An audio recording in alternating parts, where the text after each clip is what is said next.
Welcome to Bite at a Time Books, where we read you your favorite classics one bite at a time. My name is Bree Carlile, and I love to read, and wanted to share my passion with listeners like you. All of the links for our show are in the show notes. Today, we will be continuing Emma by Jane Austen. Chapter 11. It may be possible to do without dancing entirely. Instances have been known of young people passing many, many months successively without being at any ball of any description, and no material injury accrue either to body or mind. But when a beginning is made, when the felicities of rapid motion have once been, though slightly, felt, it must be a very heavy set that does not ask for more. Frank Churchill had danced once at Highbury and longed to dance again, and the last half hour of an evening which Mr. Woodhouse was persuaded to spend with his daughter at Randall's was passed by the two young people in schemes on the subject. Frank's was the first idea, and his the greatest zeal in pursuing it, for the lady was the best judge of the difficulties and the most solicitous for accommodation and appearance. But still she had inclination enough for showing people again how delightfully Mr. Frank Churchill and Miss Woodhouse danced, for doing that in which she need not blush to compare herself with Jane Fairfax, and even for simple dancing itself without any of the wicked aids of vanity, to assist him first in pacing out the room they were in to see what it could be made to hold, and then in taking the dimensions of the other parlor, in the hope of discovering, in spite of all that Mr. Weston could say of their exactly equal size, that it was a little the largest. His first proposition and request, that the dance begun at Mr. Cole's should be finished there, that the same party should be collected and the same musician engaged, met with the readiest acquiescence.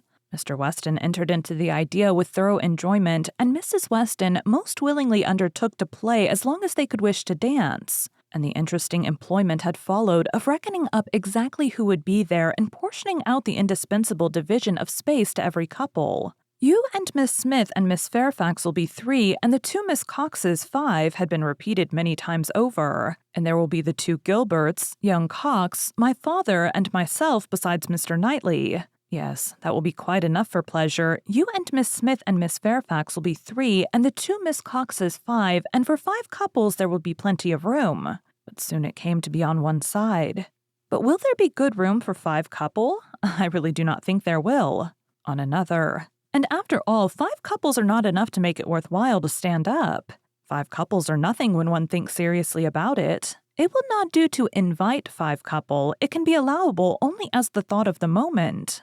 Somebody said that Miss Gilbert was expected at her brother's and must be invited with the rest. Somebody else believed Mrs. Gilbert would have danced the other evening if she had been asked. A word was put in for a second young Cox, and at last Mr. Weston naming one family of cousins who must be included, and another a very old acquaintance who could not be left out, it became a certainty that the 5 couple would be at least 10, and a very interesting speculation in what possible manner they could be disposed of. The doors of the 2 rooms were just opposite each other. Might not they use both rooms and dance across the passage? It seemed the best scheme, and yet it was not so good but that many of them wanted a better. Emma said it would be awkward. Mrs. Weston was in distress about the supper, and Mr. Woodhouse opposed it earnestly on the score of health. It made him so very unhappy indeed that it could not be persevered in. Oh no, said he, it would be the extreme of impudence. I could not bear it for Emma. Emma is not strong. She would catch a dreadful cold, so would poor little Harriet. So you would all. Mrs. Weston, you would be quite laid up. Do not let them talk of such a wild thing. Pray do not let them talk of it. That young man, speaking lower, is very thoughtless. Do not tell his father, but that young man is not quite the thing. He has been opening the doors very often this evening and keeping them open very inconsiderately. He does not think of the draught. I do not mean to set you against him, but indeed he is not quite the thing. Mrs. Weston was sorry for such a charge. She knew the importance of it and said everything in her power to do it away. Every door was now closed. The passage plan given up, and the first scheme of dancing only in the room they were in resorted to again, and with such goodwill on Frank Churchill's part, that the space which a quarter of an hour before had been deemed barely sufficient for 5 couple was now endeavored to be made out quite enough for 10. We were too magnificent, said he. We allowed unnecessary room. 10 couple may stand here very well. Emma demurred. It would be a crowd. A sad crowd, and what could be worse than dancing without space to turn in? Very true, he gravely replied. It was very bad. But still he went on measuring, and still he ended with, "I think there will be very tolerable room for 10 couple." "No, no," said she, "you are quite unreasonable. It would be dreadful to be standing so close. Nothing can be farther from pleasure than to be dancing in a crowd, and a crowd in a little room." "There's no denying it," he replied. "I agree with you exactly. A crowd in a little room, Miss Woodhouse. You have the art of giving pictures in a few words. Exquisite. Quite exquisite. Still, however, having proceeded so far, one is unwilling to give the matter up. It would be a disappointment to my father, and altogether, I do not know that, I am rather of opinion that 10 couple might stand here very well." Emma perceived that the nature of his gallantry was a little self-willed, and that he would rather oppose than lose the pleasure of dancing with her, but she took the compliment, and forgave the rest. Had she intended ever to marry him, it might have been worthwhile to pause and consider, and try to understand the value of his preference and the character of his temper, but for all the purposes of their acquaintance, he was quite amiable enough. Before the middle of the next day, he was at Hartfield, and he entered the room with such an agreeable smile as certified the continuance of the scheme. It soon appeared that he came to announce an improvement. "Well, Miss Woodhouse," he almost immediately began, "your inclination for dancing has not been quite frightened away, I hope, by the terrors of my father's little rooms. I bring a new proposal on the subject, a thought of my father's which waits only for your approbation to be acted upon. May I hope for the honor of your hand for the 2 first dances of this little projected ball to be given, not at Randall's, but at the Crown Inn?" "The Crown?" "Yes, if you and Mr. Woodhouse see no objection, and I trust you cannot. My father hopes his friends will be so kind as to visit him there. Better accommodations he can promise them, and not a less grateful welcome than at Randall's. It is his own idea. Mrs. Weston sees no objection to it provided you are satisfied. This is what we all feel." "Oh, you were perfectly right. 10 couple in either of the Randalls' rooms would have been insufferable. Dreadful. I felt how right you were the whole time, but was too anxious for securing anything to like to yield. Is not it a good exchange? You consent. I hope you consent. It appears to me a plan that nobody can object to if Mr. and Mrs. Weston do not. I think it admirable, and as far as I can answer for myself, shall be most happy. It seems the only improvement that could be. Papa, do you not think it an excellent improvement?" She was obliged to repeat and explain it before it was fully comprehended, and then being quite new, further representations were necessary to make it acceptable. No, he thought it very far from an improvement. A very bad plan, much worse than the other. A room at an inn was always damp and dangerous, never properly aired or fit to be inhabited. If they must dance, they had better dance at Randall's. He had never been in the room at the Crown in his life, did not know the people who kept it by sight. Oh no, a very bad plan. They would catch worse colds at the Crown than anywhere. "I was going to observe, sir," said Frank Churchill, "that one of the great recommendations of this change would be the very little danger of anybody's catching cold. So much less danger at the Crown than at Randall's. Mr. Perry might have reason to regret the alteration, but nobody else could." "Sir," said Mr. Woodhouse rather warmly, "you are very much mistaken if you suppose Mr. Perry to be that sort of character. Mr. Perry is extremely concerned when any of us are ill. But I do not understand how the room at the Crown can be safer for you than your father's house. From the very circumstance of it being larger, sir. We shall have no occasion to open the windows at all, not once the whole evening. And it is that dreadful habit of opening the windows, letting in cold air upon heated bodies, which, as you well know, sir, does the mischief. Open the windows? But surely, Mr. Churchill, nobody would think of opening the windows at Randall's. Nobody could be so imprudent. I never heard of such a thing. Dancing with open windows? I am sure neither your father nor Mrs. Weston, poor Miss Taylor that was, would suffer it.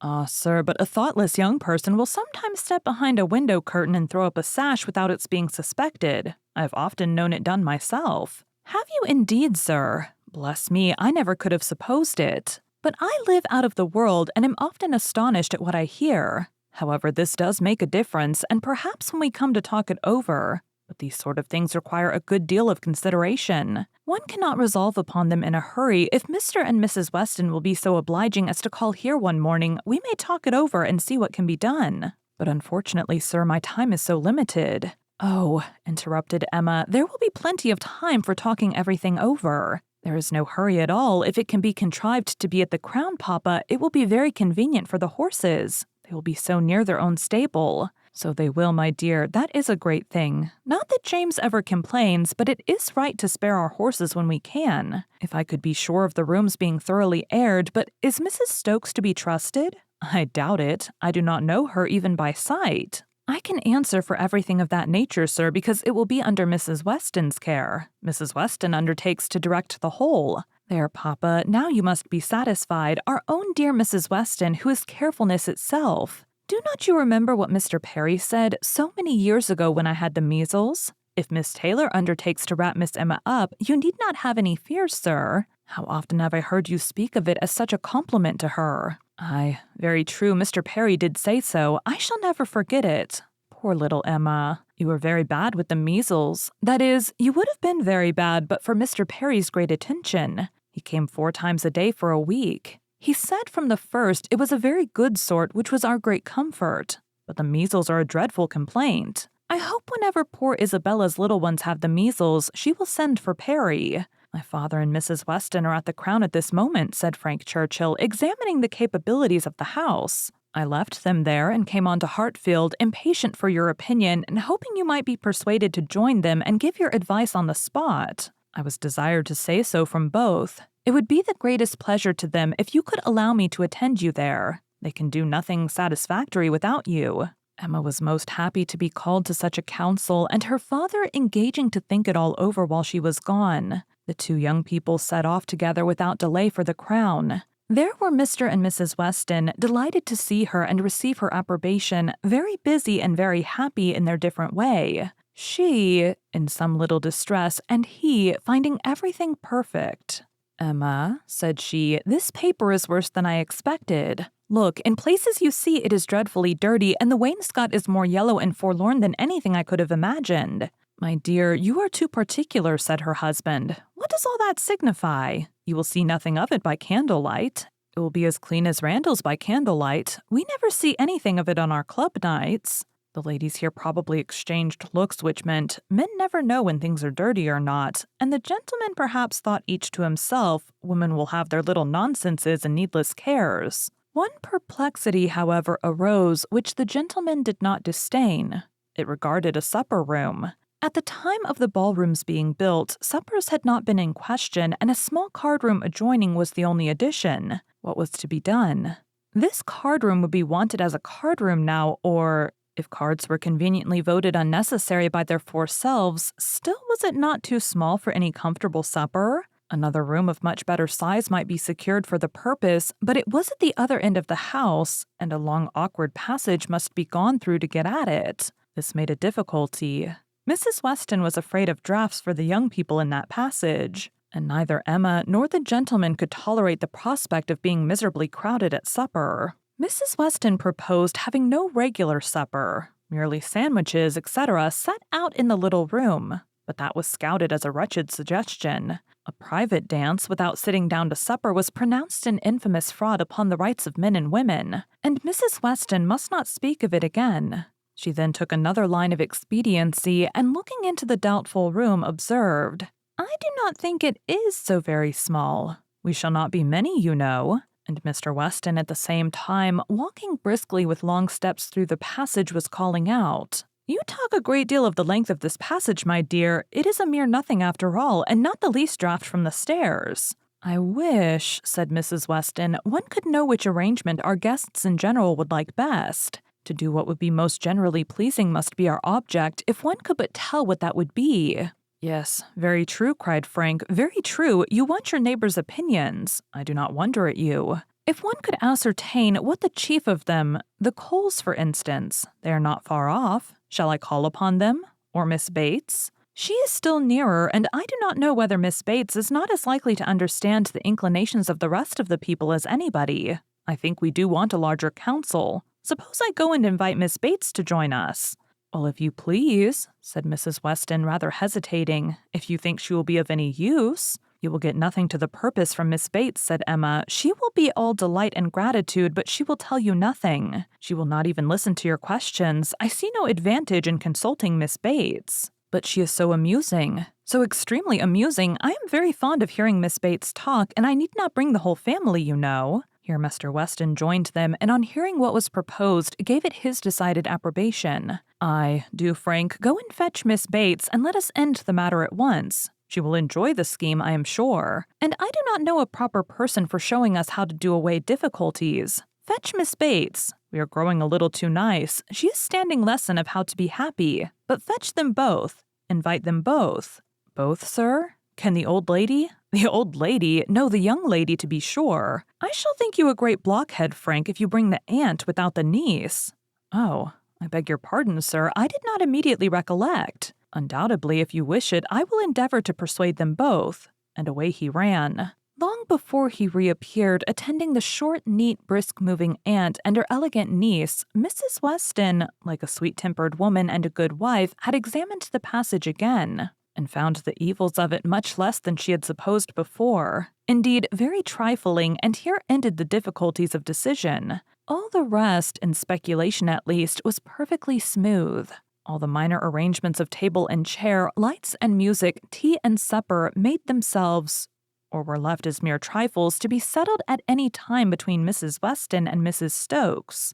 Everybody invited was certainly to come. Frank had already written to Enscombe to propose staying a few days beyond his fortnight, which could not possibly be refused, and a delightful dance it was to be. Most cordially, when Miss Bates arrived, did she agree that it must. As a counselor she was not wanted, but as an approver, a much safer character, she was truly welcome. Her approbation, at once general and minute, warm and incessant, could not but please, and for another half-hour they were all walking to and fro between the different rooms, some suggesting, some attending, and all in happy enjoyment of the future. The party did not break up without Emma's being positively secured for the first 2 dances by the hero of the evening, nor without her overhearing Mr. Weston whisper to his wife, "He has asked her, my dear. That's right, I knew he would." Thank you for joining Bite at a Time Books today, while we read a bite of one of your favorite classics. All of the links for our show are in the show notes. We are part of the Bite at a Time Books Productions Network. If you ever wondered what inspired your favorite classic novelists to write their stories, what was happening in their lives or the world at the time, check out Bite at a Time Books, Behind the Story, Tuesdays wherever you listen to podcasts. Again, my name is Bree Carlile, and I hope you come back tomorrow while we take the next bite of Emma.